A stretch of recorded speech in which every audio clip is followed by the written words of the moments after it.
27-28 kun bo'ldi. Bularni 11-mart kuni podpilonka qilib ekkanmiz. Podpilonka qilishimizdan sabab ham namni ushlab turadi, ham issiqni ushlab beradi, ham qattiqroq bo'lmaydi, ham o'tni o'smasligini oldini oladi. Bu podpilonka qilingan edi. Hozir bunga o'xshab podpilonka qilgandik, podpilоnkasini olganmiz endi.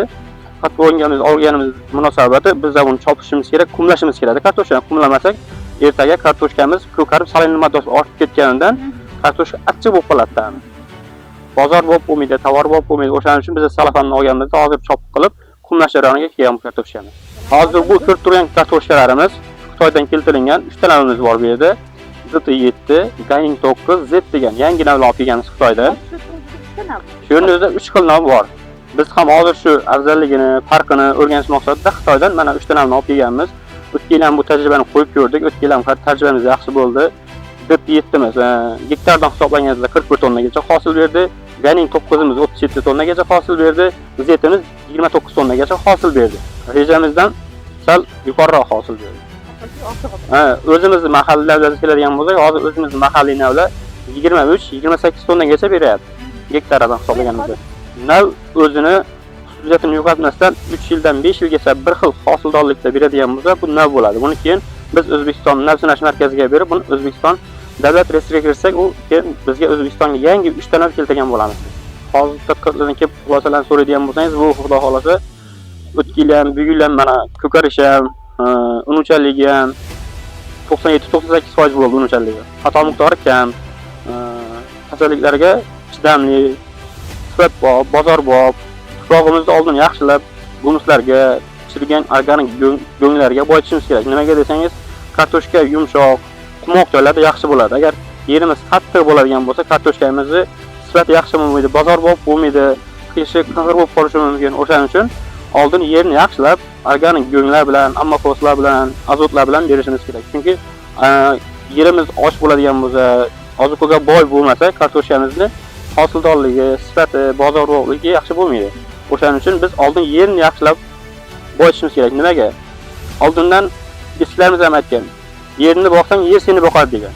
O'shaning uchun oldin yerni yaxshilab boqishimiz kerak. Kartoshkamizda 2 ta, 3 ta, 4 ta ko'z bo'lishi mumkin. U ishlatgan paytimizda, masalan, bunda bitta kurtak chiqqanda, bunisida 3 ta kurtak chiqqan. Shuni hisobiga bundan 3 ta poya o'sib chiqqan, bundan bitta poya o'sib chiqqan. Mana masalan, mana shuni kartoshka deb oladigan bo'lsak, buni bitta, 2 ta, 3 ta ko'zi bo'lgan. Kartoshka tuganaki, ekiladigan tuganakimizda aytayapman. Bunda bitta ko'zdan bitta nishon chiqqan. Bunisida 3 ta joydagi nishon unib chiqqan hisobiga bundan 3 ta palak unib chiqqan. Salafanimiz mana shu begonotlarni o'sib ketishini oldini olib to'xtatib turibdi-da mana. Kartoshkamiz yaxshi o'sib rivojlanib olish uchun. Hozir mana biz endi salafanni shunday ochamiz-da, begonotlarni tozalab, chop qilamizda, buni kumlaymiz. Kumlash jarayoniga kelgan kartoshkamiz bor. Kumlaymiz degani mana yaxshilab chopamiz, ichini joyini yumshatamizda. Tuproq shunday bariga margacha sal ko'proq tuproq tortishimiz kerak. Nima desangiz, kartoshkamiz yuzada joylashib qoladigan bo'lsa, quyosh nuri tushadi-da, unga quyosh kartoshkani ko'kartirib qo'yadi. Bunda saliniy moddasi ko'payib ketadi-da, kartoshka ko'karib qoladi. Keyin uni bozorda sifati ham kamayib ketadi, bozor bozorga ham kamayadi. Keyin kartoshkani ta'mi sal achchiq bo'lib qoladi. Ta'miga ham ta'sir qiladi keyin u. O'shaning uchun biz buni kumlashimiz kerak. Maqsad shu. Salafonni ochib, begonotdan tozalab turib kumlaymiz. Shu bilan keyin u yog'i tavlaguncha qazoqlanishga ketadi. Kelajakda shu, mana shu 3 yil, 4 yil, 5 yil ichida bu 130-140 gacha yetishishi mumkin. Nimaga desangiz, bu bo'yicha Toshkent davlat agrar universiteti olimlari ham ishlab boryapti. Sabzavotchilik, xolischilik, kartoshkachilik ilmiy tadqiqot institutida ham ishlab boryapti. Bu nav bo'yicha, urug'chilik bo'yicha. Nimaga desangiz, hozirgi kunda kartoshka eng dolzarb masala bo'lib qoldi. O'sha obработкалар yaxshi qilinmagandan bo'lishi mumkin yoki tushunmagandan boshqa preparatlar bilan ishlov berilgan bo'lishi mumkin. O'sha hisobiga kartoshkamiz sal saqlanuvchanligi sal kamroq bo'lib qolyapti. Hosildorligi ham o'shanga qarab sal kamayib ketadi. O'shaning uchun biz hozir chetdan Gollandiyadan, Pokistondan, o'shanday mana Xitoydan olib kelamiz urug'larni. O'sha Xitoydan masalan chetdan urug' olib kelishimizni sal kamaytirish maqsadida biz mana Xitoydan 3 tadan olib keldik. Mana xudo xolasa bir 2-3 yil ichida mana shuni nav sinash markaziga berib, reyestrga kiritadigan bo'lsak, biz yana 3 tadan yaratgan bo'lamiz. Hozirgi kunda mana Agrar universiteti rektori Narzut Namayevich ham Xitoyda xizmat safari bilan bo'lib, mana shu tajribalar bo'yicha, ilmiy ishlar bo'yicha katta shartnomalar imzolab kelyapti. Bu ham xudo xolasa o'z samarasini beradi deb o'ylaymiz. Bu ilmiy tajribalarni olib borishda Xitoy tajribasini olib kelish ham juda katta muvaffaqiyatli ish bo'ladi. Kelgusida maqsadlarimiz mana shu sabzavotchilik yo'nalishini tanlashimiz, sabzavotchilik bo'yicha O'zbekistonning rivojiga bir hissa qo'shadigan bir yetuk olim bo'lib yetishga harakat qilamiz. Qo'ldan kelgancha. Mana kartoshkani 3 tanani olib kelganmiz. O'sha 3 tanani ham restoga kiritib, yana restorimizni boyitishga xizmat qilamiz. Bu demak qarindosh sabzavotchilar oilasiga mansub Pekin karami deyiladi. Xalqimiz tilida buni chimki karami deb bilishadi. Izlamalarga. Xo'p, demak bu hozir sinov muddatida, to'g'rimi? Bu sinov muddatida, misol uchun bu karamdosh sabzavot ekinimizda asosan ertangi muddatda emas, kechki muddatda ekishga mo'ljallangan navlar hisoblanadi. Sababi bu ertangi muddatda tajriba sifatida ekib, o'rganib qarayapmiz. Sababi aholimizni oziq-ovqat bilan ta'minlashda, ularni demak har xil sabzavot mahsulotlariga bo'lgan talabini qondirish maqsadida demak ertangi muddatda ham ekib, yetishtirib, mana shu nav va drogelarimizni mana bunaqa bo'lib gullamaydigan, balki bosh o'rash xususiyatini o'rganib chiqyapmiz. Qancha bo'ldi mana bu karam? Bu karamlar ekilganiga 14-fevral kuni ekilgan. Bu nima uchun o'ramagan? Misol uchun Pekin karami qisqa kunli o'simlik bo'lsa, 50-60 kunda hosil berishlaydi. Biz bilamiz, mana bu erta bahorda yog'ingarchilik, qor, ob-havoning demak keskin sovuq bo'lishi natijasida demak buni vegetatsion davri nisbatan sekinlashdi. Endi xudo xolasa aprelning oxiri, mayning boshlariga biz ba'zi bir navlarni, ya'ni ekib o'stirayotgan navlarimizda e'tibor beradigan bo'lsak, dalada mana chiroyli bo'lib gullab turganlarni ko'rishimiz mumkin. Lekin bizga bu gullab turgani nima uchun kerak? Demak, seleksiya ishlarini amalga oshirishimiz uchun yoki bo'lmasa bu sabzavot ekinini urug'idan olinadigan yog', sabzavot ekinlaridan olinadigan yog' moddalarini olishimiz uchun ishlatishimiz mumkin.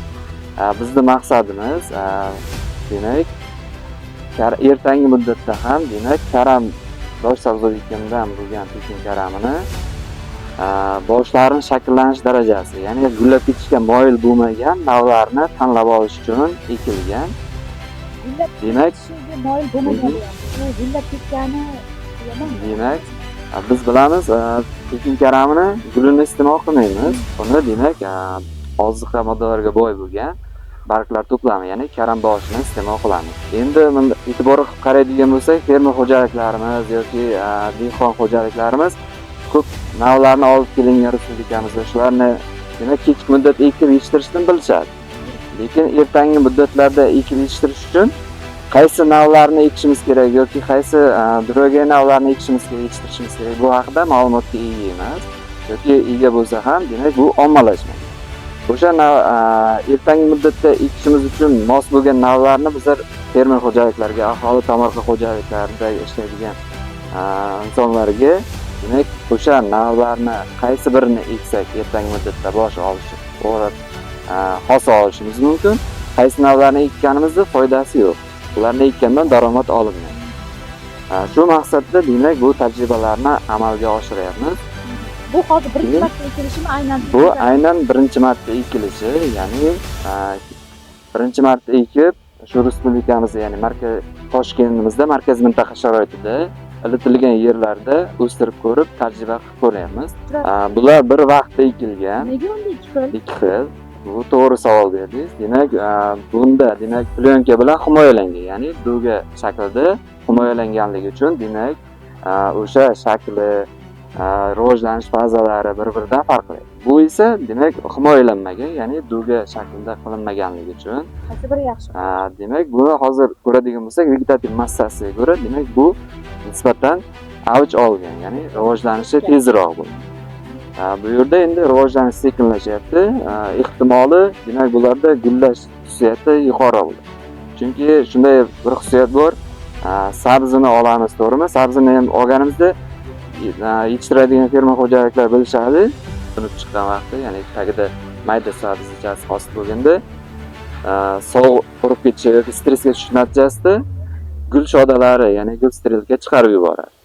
va uni biza tovarbob hosilga kirita olmaymiz. imkon qadar gullab ketishini oldini Olish uchun stressga tushirmasdan o'sha o'simlikda ma'lum bir stresslarga, ya'ni o'sha qor yoqqanda yoki havo miqdori graduslari yoki havo harorati deymiz, o'sha havo harorati tushganda undan tezda stressdan chiqarib olishga imkon yaratib berishimiz kerak.